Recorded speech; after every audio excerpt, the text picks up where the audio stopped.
Yeah, welcome, one and all, to the Wise Agent Society Sharpen the Saw episode. I already forgot what she just told me. Did she say 17? Episode 17. Episode 17 of Sharpen the Saw. That means that we got to be getting close to the same on our other show, the National Real Estate News. Today we have a great show. We have the one and only Gage Lujan. Lujan, yes, sir. Okay, Gage Lujan out of Las Vegas. Gage is a social media, I would say, video kind of expert, and he's very passionate about that. He's also a top producing real estate agent in the area in Las Vegas. And so I'm really happy to have you on the show. Thanks for coming on today, Gage. Thanks, man. We connected a long time ago, and it's just kind of cool to see like how it's blossoming. So I'm glad to be here. Agreed. And that's what I wanted to talk about a little bit first. So you and I have a mutual friend in the Mr. Tim Beck. Yes, sir. Who is a funny story how I know that fella. Well, actually his son, one of his sons, so Tim Beck's as a retired police officer in Las Vegas. He's a good friend of mine and a good friend of Gage and your dad as well, right? Yeah, and I'll kind of give that whole spiel. Okay, cool. So, but anyway, so that's just a funny story because Tim's son, Lincoln, was born on the exact same day as my son, Ryder. Not in the same hospital, but funnily enough, my wife and Tim's wife got to be friends, and then they found out, that they were born on the same day. So Ryder and Lincoln have been friends for a really, really long time. And then, of course, by default, Tim and I became friends and just been buddies for a really time, kind of like family now. That's cool. So you didn't have a diabolical plan to do it at the same time and have kids? Yeah. Wouldn't that be cool if that would have worked out? But yeah, so Tim actually is the one who said something to me about you and that I should connect with you and that you're doing really cool things and that you're very passionate and you're out there, hustling and crushing and working hard, which is the way to say that. So I was really excited to connect with you when we did. And then cool. We just continue to talk. So that's how we've met each other in the beginning, right? Yep. My dad has been friends with Tim. I think originally they lived next door to Tim's father-in-law at the time, and they had met Tim. Then my dad and Tim both became cops. So Tim held me as a baby. Oh, and very cool.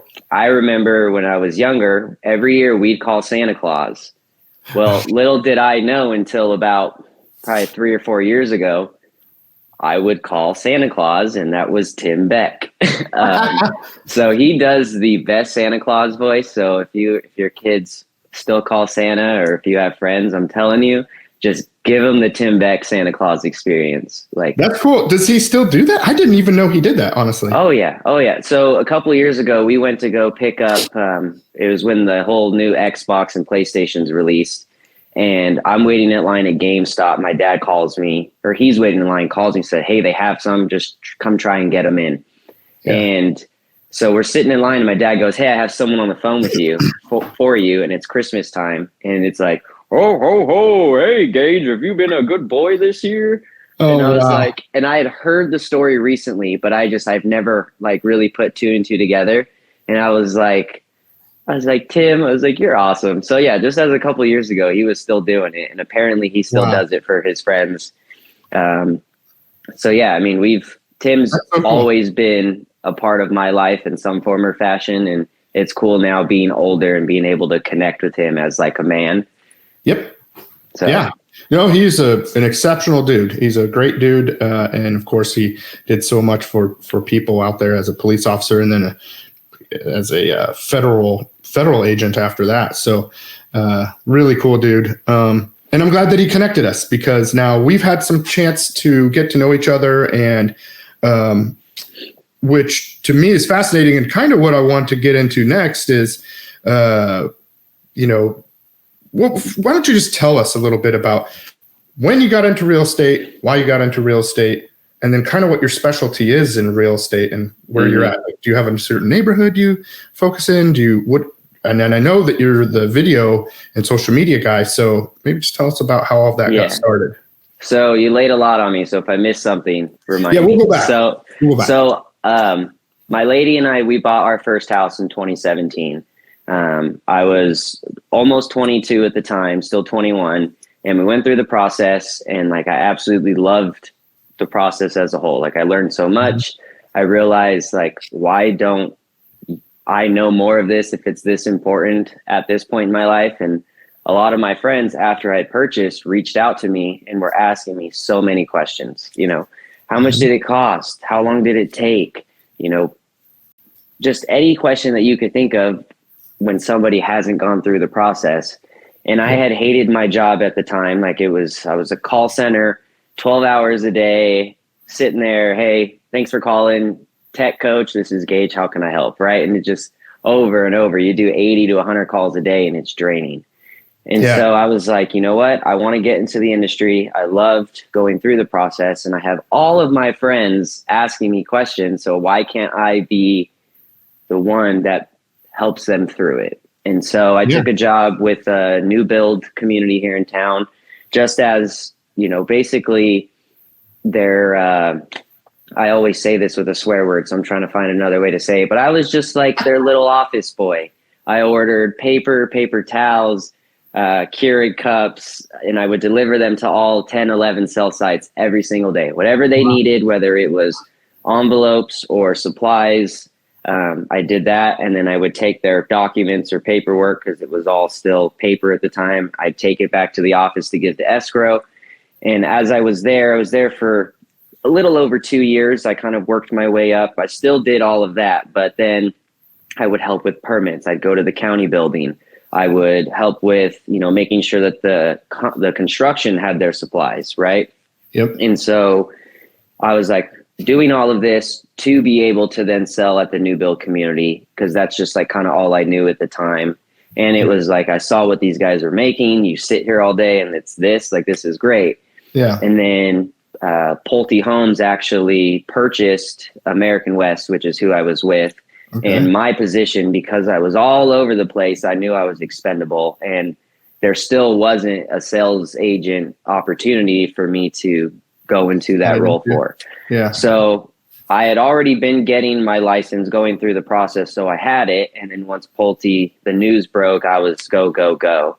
So about 3-4 months later, I was fully licensed in October of 2019. And then the second week of November, I come back from a vacation. I can't log into my computer. Then I get the call about 5 minutes later. Hey, come up to my office. You know, I'm sorry, we're letting you go. Here's your crappy severance package. Hope to see you do well. Oh, at least you got a severance package. That's kind of surprising. Well, it is. But the thing is like, they were going to give you so many months of pay, right? But then because they give it all at you at once, it's taxed so much. And it's like really not 120 days. It's like maybe 50 days of pay, you know? So it's kind of crappy, but you know, it is what it is. I had been saving. I knew this is what I wanted to do. So from November of 2019, all I've done is real estate. And I was very lucky to, you know, have clients through the craze of 2020 and 21 and start just before. So I kind of had that credibility into what I was doing. And just being born and raised in Las Vegas, building relationships, whether it's my friends and their family or my dad and his friends like Tim. I've been very blessed, very grateful to build the business that I have up to a certain point to where now I need to do something else, right? And that's kind of where video took over and completely changed like my business tenfold. I think I touched base on everything. Yeah. Did I hit the points? You did. You got them all. So cool. We talked about how you got started, why you got started, what those times were, and then kind of what you do now. So, hey, quick question. Did you color coordinate your background with the black and yellow just for this to match like your shirt? No. So, well, I was wearing a black shirt and I sat down and I was like, well, I have a black wall. It's probably not going to work. My favorite color is yellow. My family's from Pittsburgh, so everything's black and gold, black and yellow. All so, right. You know, my logo's Steeler colors with a mixture of other things that, you know, pertain to me and what I love. And then I have probably, I guess some are missing, but I have like every Steelers 47 or Pittsburgh Pirates Penguins 47 New Era cap that I love. Cool. And then you can't see them, but I have like my logo hats up here. So this is my studio. This is where I do, 99% of my filming. I just got to a point where I was doing video, but I was next to a plain wall with a little plant, right? And so I wanted to have like a full-fledged studio. Sorry, I had a little dog that wouldn't leave me alone. Hey, you know what? You're good. Sometimes you got to tend to them. Usually she just stays there the whole time, but yeah. Yeah, no, yours looks tight. I like the whole setup, your background setup. And do you ever do, it's always that background, right? You don't change it with like. So like I have like this, this site that I do is a photo of me and my lady. And then I have, it's hard to tell because the glare, but it's a map of Las Vegas with my logo on it. That's super cool. Just some family stuff. And then over here on this side, I have Heinz Field. Very cool. Now it's Acrisure Stadium, but it's still Heinz Field in my heart. That sound is cool. Yeah, one of these 3 spots is mainly where I'm filming at. I was going to say, because I feel like I've seen different backdrops on your videos, so that's why I was curious. Yeah, there's a few studios I'll go to, like with partners, just to kind of mix it up a little bit. Yeah. But I mean, this is my bread and butter. This is home. So, yeah. Speaking of home, you're closing on a new home soon, right? Me personally, yes. So, practicing what I've been preaching, and it's a hard market. Like, I'm not going to sit here and lie to anybody that now is the best time for everybody, but it is a great time for certain people given their situations, right? I think that's any market. Yeah, case by case. And so, I went from owning a house that I paid $195,000 for with a 3.5 interest rate to now I'm up into the mid 5s, and interest rates are 7 to 8% right now. Like, they're not pretty, but new build incentives are amazing. So I was able to lock up a 4.99%. Which it's a 6-1 ARM. So for 6 years, I get 4.99. You're telling me in 6 years, I'm not going to be able to refinance? Yeah. So they're even guessing into the next, the beginning of next year, or even April is what I've heard, ish. I've heard next April it's going to start, and we'll see like the full effect of it maybe mid 2025. But next year, next summer, it's always a boom in the summer, but the rates dropping. Election year. They always, doesn't matter who's what is what. It just, election years, that everything's kind of sweet. They don't like it messy during election years. Yeah. And I don't know if this is true, but like what I've been told, kind of the reason why it happens is people don't know if we're going to have the same president or a new president. And by people, I mean the big wigs, big companies that are investing millions into the stock market. So they don't know where this new presidential cabinet or the current one are going to adjust or change where they're investing their money. So everybody puts stuff on hold. So in order to entice them to not wait, because the economy's got to roll, let's lower rates, and so it's all that makes sense. That's at least the way I've been seeing it. Yeah, no, that totally makes sense. So in a way, and like you said, it's definitely case by case. Right now is a great time to buy because you can get some incentives, some deals, some closing costs paid for. Prices generally around, even in Vegas, but across the country, are down, some more than others. And so you can get that with the higher interest rate. And then when they do go down, the interest rates, I mean, that's when we're going to get multiple offers again. You're going to get outbid. You're going to pay $30,000 appraisal gaps. You're going to have all these people that have been on the fence waiting for the real rates to go down. They're all going to go try to buy. So prices are going to skyrocket, and that's what you're going to be dealing with. So if you can swing the payment with the interest rate the way it is now, it'll go down at some point. We don't really know when. These are, these are educated guesses that we're talking about here. But if you can do it right now, it's a good time. And for example, you're doing yours. I'm in contract on one right this second. Nice. We just went into contract on a new house. Yeah. Well, not brand new, but, and I'm going to inspection for that right after this. But so it can make good sense. And then when rates go down, you refi, then you have a low rate and the low price on the house. Yep.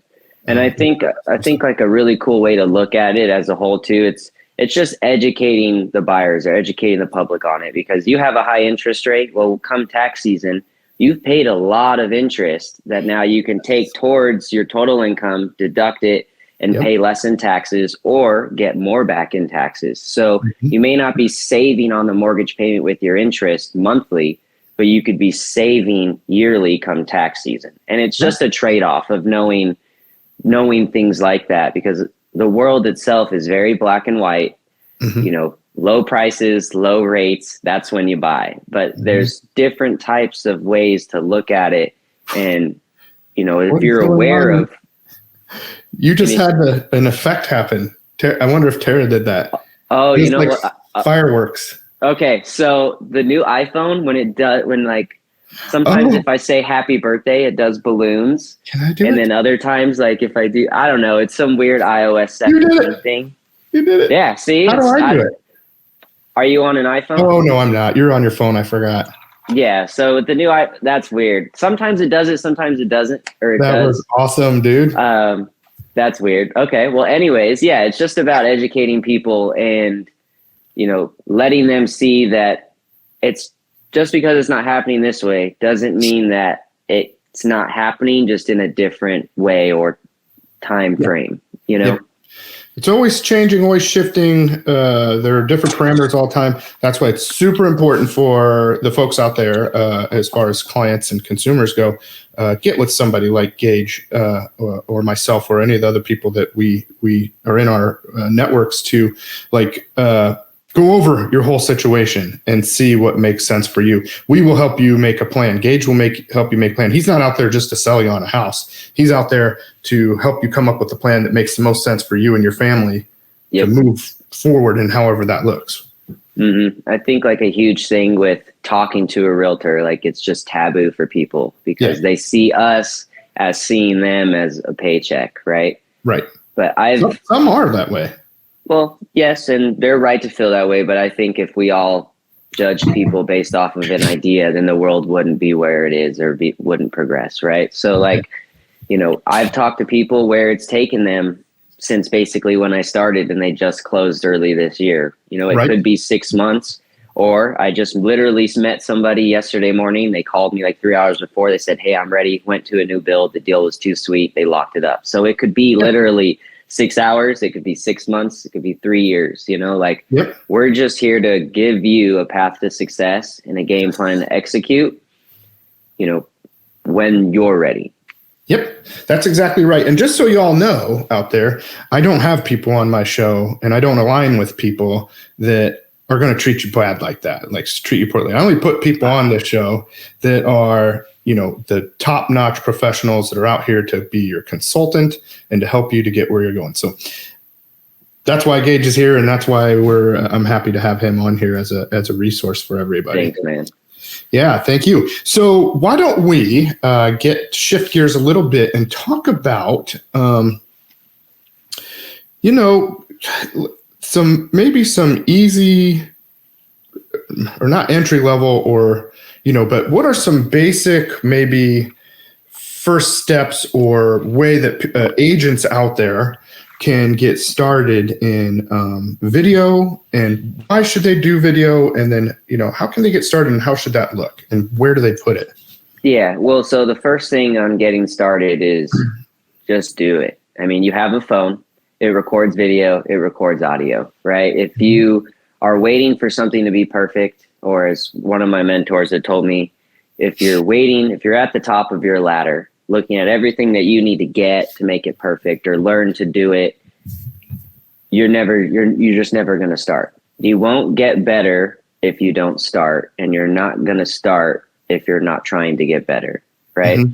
So, you know, just do it. Like, get yourself a nice little setup if you need to, or just kind of take some things from your house so it looks pleasing, and get on camera. Because the biggest thing is people think that, oh, I can't talk on camera, or I'm awkward, or I'm going to sit here talking about rate, and then you mess up and then you restart, and, you know, and so just do it.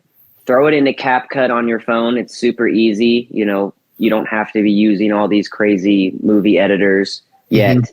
You say it's easy. I can't figure out CapCut. Well, just you'll figure it out. I've used give me it. A call. Give me a call. But once you chop it up and you see the final product, it's like, wow, like I thought I sucked, but this is actually really cool. And now you have something showing for yourself, right? Yep. So literally just getting started. And then once it's something where you are like, okay, like I can do this, I want to keep doing it, then invest in a nicer camera, invest into a soundboard, invest into a microphone. It's just going to make it better. Yep. And if you're going to pay X amount of dollars in taxes, just go throw it towards some equipment and write it off. That's it. That's a great one. Equipment, depreciation, theft loss, all of those things are good to, those are all good tax write-offs that business owners can kind of invest in rather than pay the taxes. Why not have a bunch of new equipment? Yep. That's what it's set up for. It changes everything, really. Like the big thing besides like, it brings in leads, it allows me to reach more people. And whether it's 1,000 views or 10,000 views, the way that it works is it'll go to my followers or just people that have seen me before. They watch it, it goes to their followers. So even if it's 1,000 people, I know I've touched my people and maybe their cousin or their best friend that doesn't follow me, right? And because my job is local, 1,000 views could get me 3 or 4 conversations with somebody, right?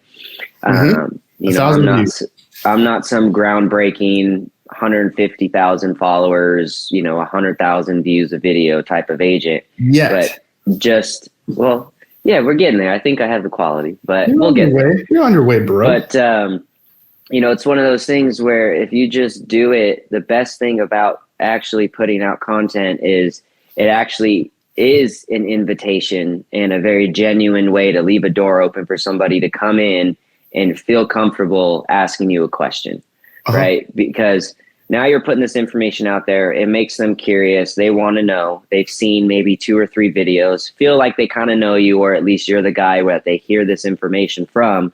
And now that door is open for a genuine conversation and interaction.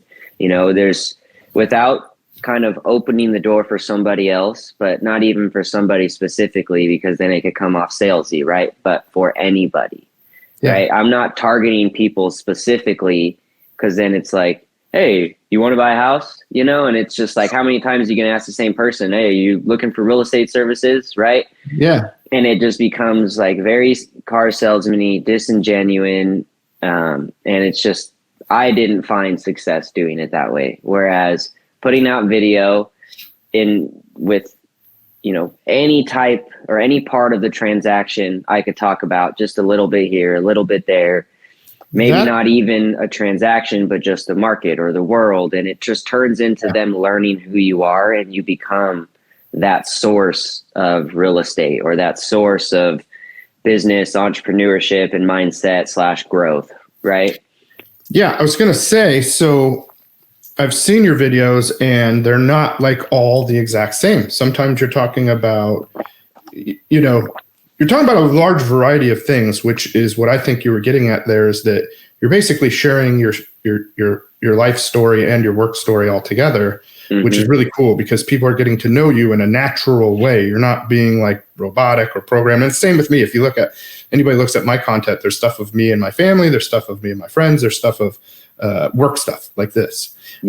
Which to me is not really work. It's providing value and I really enjoy it. And ultimately it's about creating relationships, right? That's what we're doing here. And so you were talking about if you post stuff and then you get this many views, X amount of views, then where do they reach out to you? Do they reach out? Well, first of all, where do you post them? And then do they reach out to you on those platforms, like just with a message or a comment? Or it's usually directly through just a direct message. If it's Instagram, TikTok, or Facebook, it'll be comments, and then I'll respond there and then move it into like a private message. I've had people go to my account, take my number and text me, but it's definitely more direct message. But just to touch base real quick on one of the last things you said is like integrating like who Gage is or who Shay is as a person into this real estate world is super important. I think we are more than just real estate agents or realtors. Mm-hmm. Like, we're normal people too.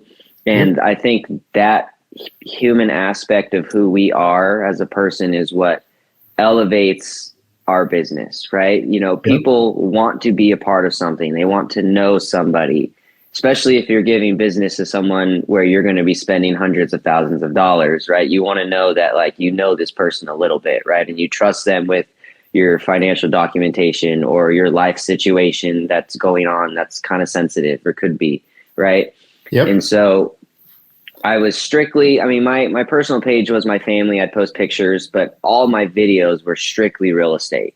But if somebody's not in the mood to buy a home, or they're just completely enveloped in what their family and the news are saying, and they come across a video that says how to buy a house, you know, all my videos were real estate. And if someone sees a video about how to buy a house for $5,000, if they're not in that position, they're going to swipe, right?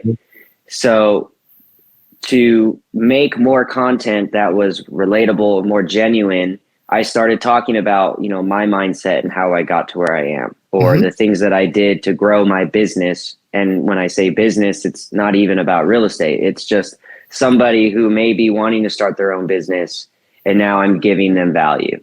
Or I went through a situation where I did this, and I'm telling a story about my life, but the general message behind it can be taken, right? And so I think that doing all of that and being, you know, Gage or Shay, the person that just happens to do real estate, goes a lot further than just, hey, I'm Gage and Shay, the realtor. You know? Yeah. I mean, like I said before, the whole thing is real estate or relationship based. So we're building relationships, whether it's in person or if it's online or wherever. So, you know, there's been so many times in my life and in my business where people have come up, and first of all, some people think that they actually know me or that they've met me. We've never met before. Like, for real, never one time, but they're pretty sure we did. I was like, pretty sure we didn't, but they see me so much, or they see what I'm doing. They know so much about me already. And the same with other people. You know, I meet people and I'm like, hey, I don't think we've ever met, but I feel like I know you. And that makes that whole part, I think, a lot easier. So when we're talking to real estate agents, you know, about how they can do this in order to get more business, it's really just putting yourself out there, not in any magical way, but just that people want to see what you're doing. Actually, people will interact and interact with your content that's more personal than just business. And I think that maybe a lot of the platforms will also kind of reward maybe more if it's a little more personal. I don't know. That feels like it is for me. So I think that's a big aspect of it, to have the mix in there. Yeah. Not to like go so deep into it, but like as humans, we connect, right? Whether that's with other people, with the world, the earth, however you want to look at it, we connect and we create. You know, everything in this world at one point in time was one person's idea, who then gotten in touch with the right people and built a skyscraper, or got in touch with the right people and connected so they could build this product. And so as long as we are connecting and creating, no matter what business you're in, you're just going to completely blossom into whatever it is that you're seeking to do. I genuinely believe that. That's it. It's just being your genuine self and, you know, sharing it with people. You're not pushing it on. People are, I think, a little, you know, shy or timid about it, or they don't want to be whatever. People are interested in what you're doing. So feel free to let people know what you're passionate about. Let people see you having fun. Let people see what you do for work during the day. It's interesting to people. People like that. So I want to ask you, where do you post then? So you said Facebook, Instagram, TikTok. I know you have a YouTube. Yeah, the YouTube as of right now is just strictly the long form podcast. As much as I work, I have been very lazy about taking all my short forms and posting them to YouTube Shorts.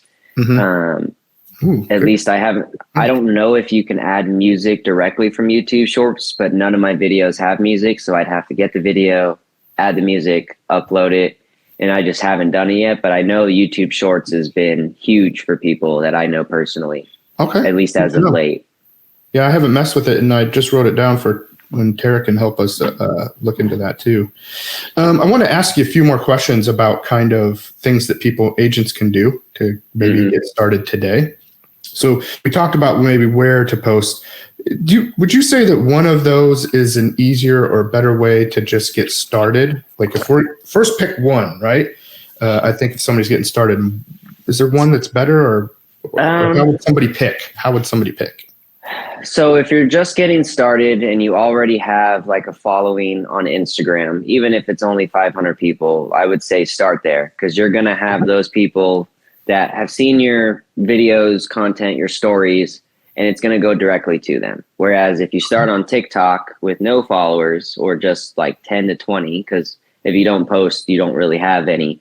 So if you're just starting on TikTok, it's going to push you a little bit, but if it doesn't do good, then you kind of get stuck in this like 200, 300 view range, which lately after the algorithm changed, I've been kind of stuck in. So TikTok's gotten a little bit harder to see results, not necessarily fast, but like quickly.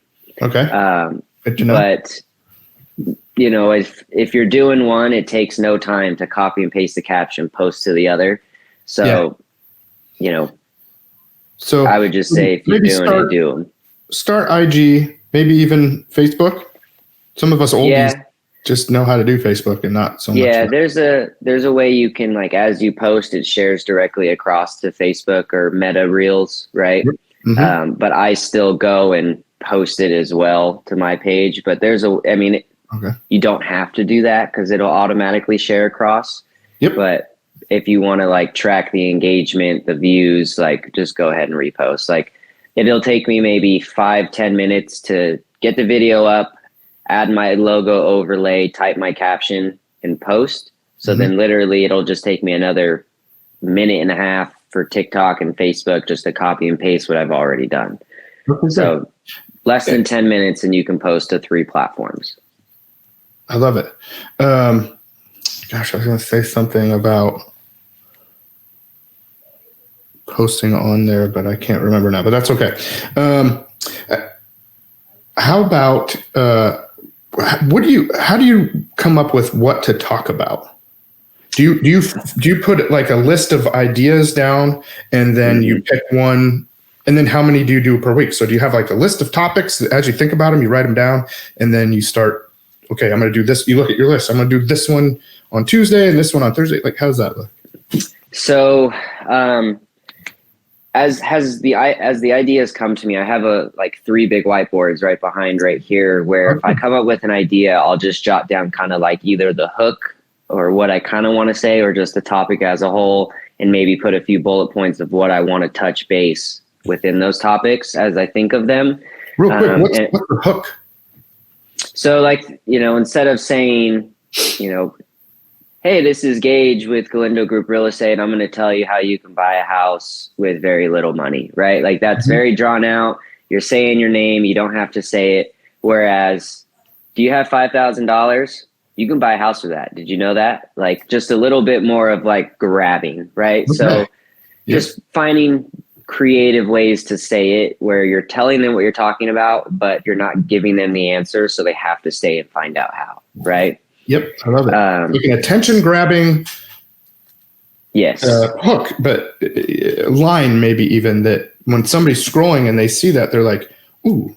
Yeah, if you go, now that like if you're not aware of hooks, right, or if you go and just slide through and swipe from Instagram Reels or TikTok, if there's somebody sitting in a chair or they're just, you know, standing there telling you something, the very first thing they always say is some creative hook. It's always that way. So if you pay attention to that, you can kind of pick up on it. But good to know. Cool. Other than like just thinking of ideas or seeing what other creatives come up with and then be like, oh, I want to spin this on my own. A lot of what I do is based off of interactions I have with clients every single day, questions they ask or scenarios, not even scenarios that occurred, but actual like real life scenarios that happened. And I'm like, oh, this would be a great story to tell. And then I can teach about this. Yep. Right. So it's just practicing, you know, what we do every day and then once you're doing video, like you'll have a great conversation or maybe say something super clever that you haven't said before, and it'll just click like, oh, I could put that in a video. And so I'll gather 30 to 40 ideas before I'll film. And then I'll take one day where I'll sit for 2-3 hours and film 30 to 40 videos. Okay. Shoot them off to an editor, and then, wait to get those back. But as I'm waiting to get those, I have my last batch of videos that I'm still posting. Okay. And so that brings me to my next question. Then how many of those do you post per week? So if you're sending them off in batches of 30 to 40, and how long are those 30 to 40 minute videos? 30 to 40 videos. Up to 90 seconds.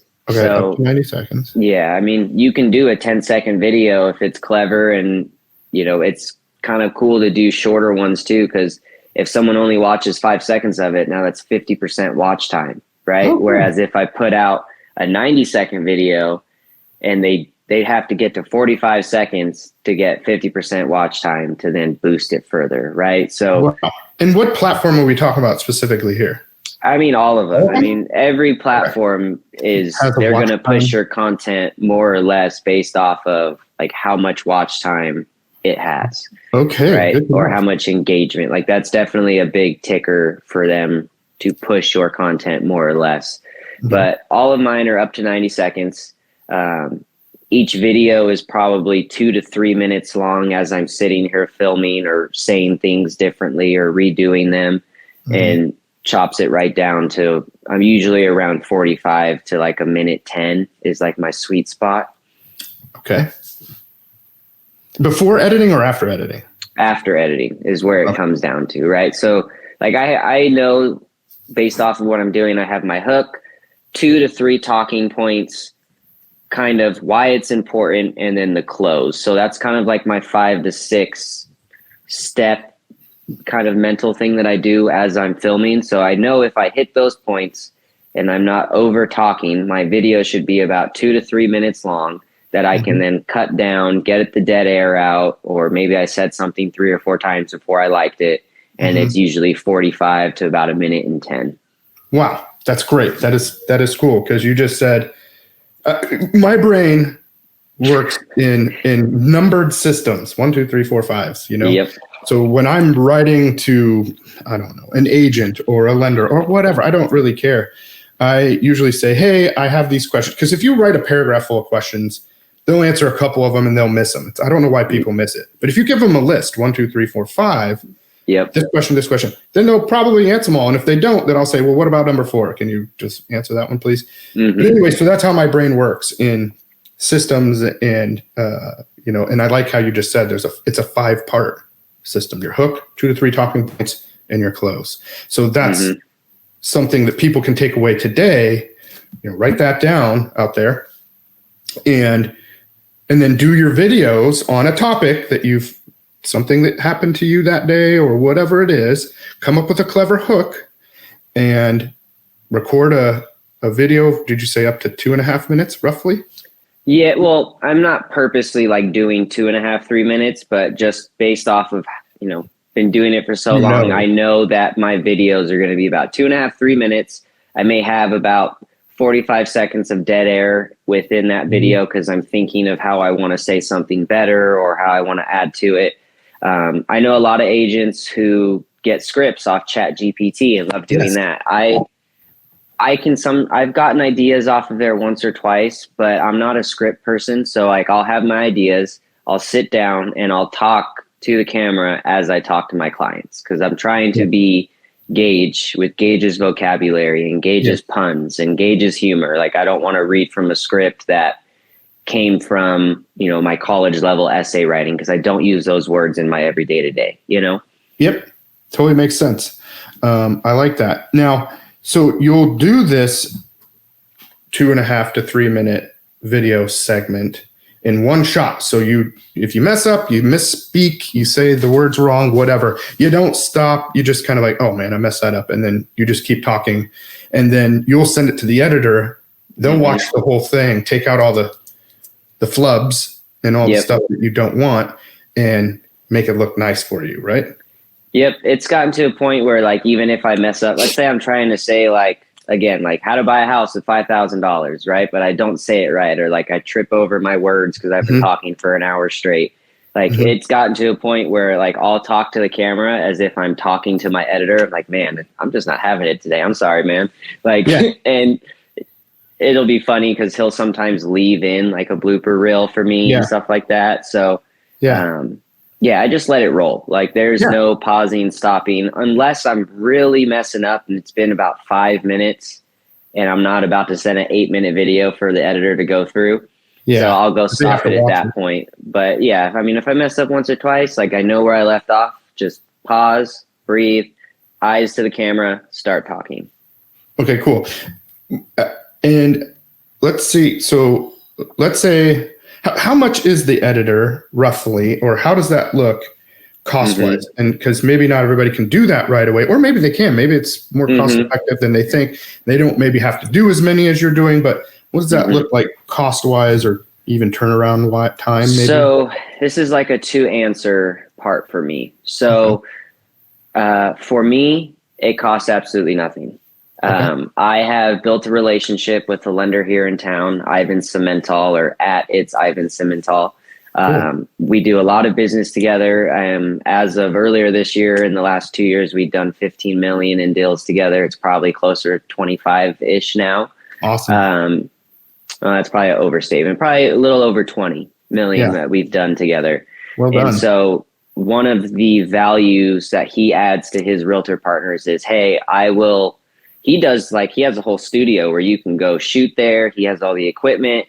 And so you go to his place, he shoots, and then he sends it off to the editor strictly because you send him business. And that's like his value add to your business, right? Yeah. You know, any lender can approve somebody, a broker lender can all get the same best rates, but it's like, what is he adding to the business? So we've created a great relationship where he does that for me. I don't go use his studio. I wanted my own setup so I could try to be as like unique as possible and be me. You know, there's probably 8 or 9 other lenders or 8 or 9 other realtors that he does content for, and they all have the same backdrop, right? So I wanted to make sure I had my spot. What's his last name again? Ivan's last name? Cimental, Simental. He does loans everywhere around the country, so you don't even need to be in Nevada. So if you're filming and you start sending him business, send him the videos, he'll take care of it for you. And the big thing like with that is just relationships, right? Like as much as we are building relationships with clients or for clients, you know, I think if our industry stopped looking at each other, other realtors, lenders as competition and as more as colleagues, I think we could collaborate a lot more. I think the high level agents that are out there do it that way. So, I mean, the people that I hang out with and run with in all of the markets that I'm in, we all collaborate, and we're different brokerages. We're different focuses. I mean, some of us are luxury and some of us are investments and some of us are whatever, but I've always approached it as a collaboration, coming from abundance and wanting to build relationships with other realtors and vendors because it makes everything better. I mean, it elevates not only us as a profession, but it also helps you to learn from each other and lift each other up. So I've done that since day one, and I know you do that too. And that's a good thing that we're talking about too, realtors out there. Don't be afraid, or don't come from scarcity and lack. Come from abundance and make those relationships with other realtors, and especially vendors and stuff too. So I see real estate, like when you're practicing it as an agent, I see it a lot like golf, right? Like, yes, if you go out with your buddies, you're comparing scores, but you're really not playing your buddies, right? You're just kind of with them as they're also playing. So when you're playing golf, you're playing the golf course, or maybe like your past score, but you're playing the course, right? Yeah. I'm not playing the other guys that are trying to score as well. I'm playing the course. So with real estate, if I am playing the market and trying to beat the market and, you know, take the best shots or the best angles to help my clients get the best rate because I know, hey, if I hit this, the green's going to roll left, right? So if my client goes to this new build, they're going to get this crazy incentive, which is going to drop their payment this much. So it's knowing your market. And if I'm playing the market and beating the market, all these other realtors with me, I can add value to them. Now I've made a connection or a relationship, and the collaboration, just everything becomes one. Like I've had agents who have left town for a couple months, and because of the relationship we've built, now I'm doing their clients while they're out of town. Yep. So it's me working with them. Yeah. See, you had to put that out there. I knew what you meant. I'm doing business with their clients. Ah, yes.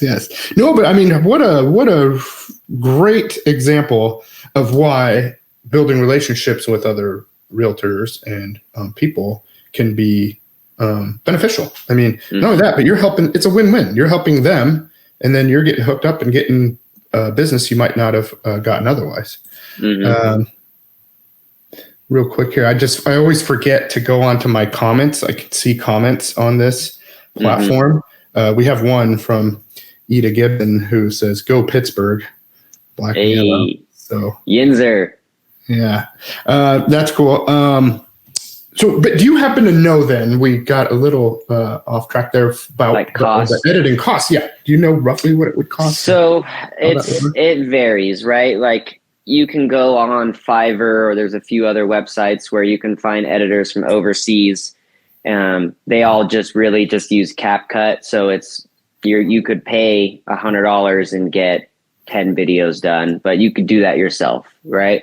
So like an actual like full-on editor, they're using like an actual movie editing program like Final Cut Pro, Adobe Premiere. There's a few other ones. It could be $150 to $200 a video, or if you're packaging them, I've seen 10 videos cost $1,000. I've seen it cost $1,500, right? Okay. So it just depends who you're going to and the value. The more the more money it is, like there's definitely a difference in the types of editing and stock images, stock photos, transitions, like the way it's like when I shoot a video, I shoot it all and you see this right here, but as I'm talking or as things move, it might zoom in, right? Or it just creates that movement. So see what types of product that editor's putting out, and if $1,500 is valuable to have that type of content versus just a standstill shot where they put captions over the video, but they didn't make it to your colors, right? It's just like purple and you're going to be in a black and yellow room, right? So I definitely think it's valuable. I know a bunch of agents that spend like $3,000 a month on content because they're pumping out a video a day plus 2 podcasts a month. And, they can spend more time filming videos and being out in the field than they would be editing. Like it's super valuable if you can do that. But, as an agent who's just starting, or maybe they don't have that much cash flow to like put out monthly yet, I'm telling you, just an iPhone, set up a cool backdrop, talk to yourself, CapCut all day. I love it. Okay, we're getting to wind down time here. So I wanted to ask you just one kind of last question, and then maybe you can give us a summary. So we talked about doing like the 30 to 40 kind of video session that you're going to send off, and he's going to edit them, make them all, in that 1 minute range or whatever. How many, after you get them back, the package back, how many do you post per week on each platform? Like how often, So if I could post one every single business day, that's my goal. There's times, because I'm not paying someone to run my account, that like I may not get a video off that day. So I really try to hit Monday, Wednesday, Friday. And the reason you want to stay consistent with it is if you have, let's say 500 people that watch your video on Monday, they watch the whole thing. They may like it or leave a comment. When you post Wednesday, you were just in their algorithm prior. So you're going to go to those people again. Mm-hmm. If you wait a week or 2 weeks to post again, yeah, they saw your video, but for the last 14 days, they've been watching other types of videos. So now real estate is out of their algorithm. Got it. So if you stay consistent, you're going to stay consistent with the people that have been watching you, which will then allow you to be pushed to other people to now be consistent with. So, I've had people say, post any day you post at the same time, because Instagram knows that they have content coming from you. So they'll push it because these people watch it on these days at this time. I don't know how true it is, but I like to post. Yeah, it makes sense, but you just never know how they're pushing things. Yeah. They change it all the time. So I try to post between like 10 and 2. And then some days, like if I missed a day and the video in the morning did well, I'll post like a twofer in the same day between like 4 and 7 at night. Okay, cool. That makes sense. One other quickie on that one is, do you change your outfits on that day that you're doing all those videos? And how many times? Like how does? 5 or 6, and it's just shirts. Yeah, just switch out your shirts. Shirts. Switch out your pants and your socks. I wear glasses, so I'll do some videos like in my glasses. I'll do some just like, I won't put contacts in. I'll just take glasses off, but just to have it move around. I usually try to I'll film once a month for like that big batch of videos, right? So I usually time that a day after my haircuts each month. So I'll have fresh hair and I'll have those videos to post. And then throughout the month, I'll make maybe 2-3 minute videos like for TikTok to just post, or I'll take my stories of like just quick little snaps and I'll post those. Right. Mm-hmm. So I have a lot of more casual type of content than just studio content. And I think that's also makes it more of like the human aspect. Yep. So, you have like the studio that people know that, hey, when I come across this video, they see this background, they know what they're getting. Right. Yep. But then as you go through the month, you also have my more casual videos of just me being me. My hair might not be perfect, so it's just. And how often are you doing those little contents, the little? Every day. It may not be like a full-fledged like real estate video for 2 minutes that like I'm sitting here giving value add, but it's just, here's what I'm doing in my day to day. Like last night I posted a video just explaining that I had 3 homes go under contract in 3 days, right? And each like cool incentive or money I got from my client on those. Yeah. Do you just hold your phone and do those, or do you still sit down and set it up? Oh yeah. A little bit of both. Those a little bit of both. Those ones are more like on the fly, because it's not that I try to be genuine, but I just I am. You want to be in the moment. Yeah. I'm just in the moment. I'm sharing where I'm at, what I'm doing. Like I'm not some special person that needs to always to be like on a stage. Right. And then following that 3 homes in 3 days video, it was just me in my new Christmas pajama shirt, just saying it's crazy to look at my last, 7-8 weeks and how I have been under contract and closed 10 homes in 8 weeks. And just looking back and remembering the times where I only did 1 deal a month or every other month. And now I've had my hands in 10 different transactions in less than 10 weeks. And, it doesn't take a week for a house to close. So they're all overlaying each other. Right. Yeah. And so it was just more of I can't believe this is where I am. And it's just cool to look back. And so if you're a realtor out there and it's it's trying, it's hard, just keep going. Cause one day you're going to be sitting there going how did I get here? Yeah. It's cool to just kind of reflect on the journey. Cause it's also a way for me to be a little bit vulnerable without being a cocky jerk, and another way to maybe motivate people who may be in that position now and are, wanting to get out or working hard every day so they can close multiple deals a month, Yep. Yeah, no, I love it.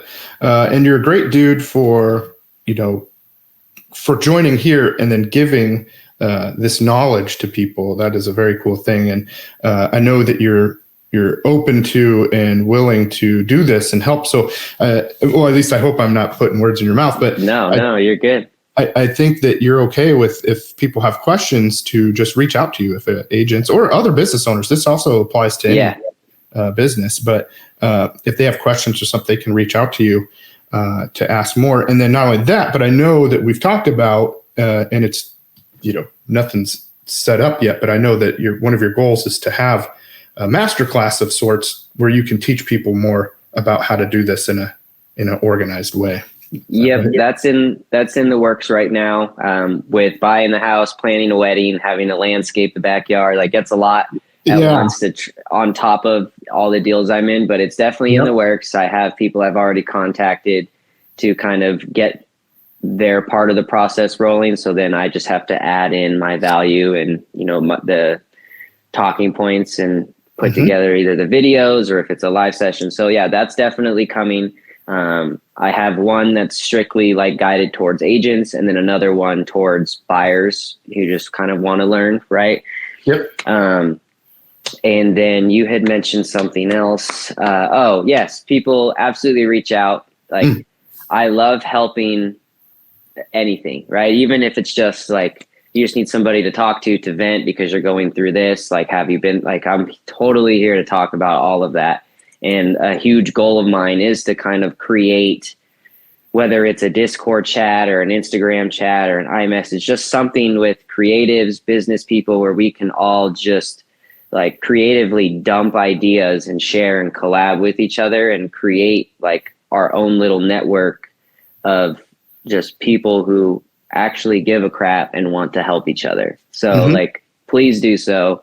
I have one right now with about 4 or 5 people, but it's not an everyday, always popping off type of thing. So I'm definitely looking to grow that. That's awesome, man. That's, it shows that you have like a servant's heart, to, so to speak, or that you're willing servant to give leader. Yeah, that's it. Another thing is one of my mentors talks about having the courage to lead in the heart of a teacher.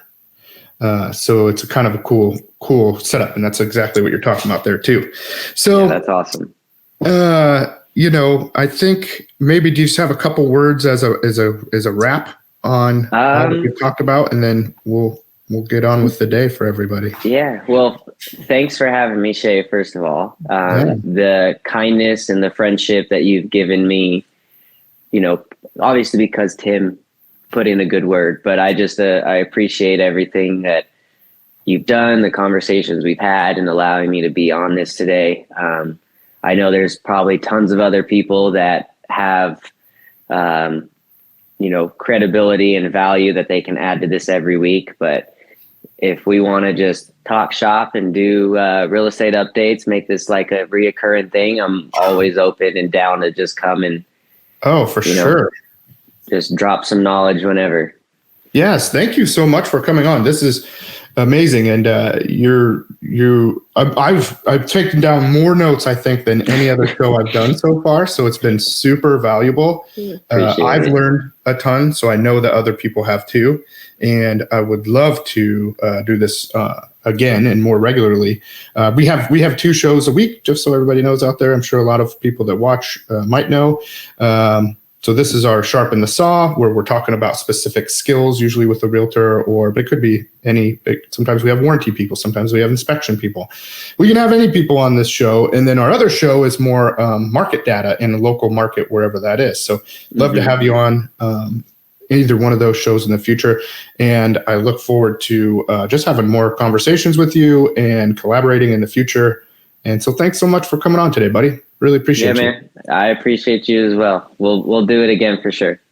Okay. Sounds good. Well, thanks again. We'll see you all later. I hope you have a great day, and we'll catch you on the next episode, Thursday, 11 a.m. Central Time, 9 a.m. PST. Thanks. See you guys. See ya.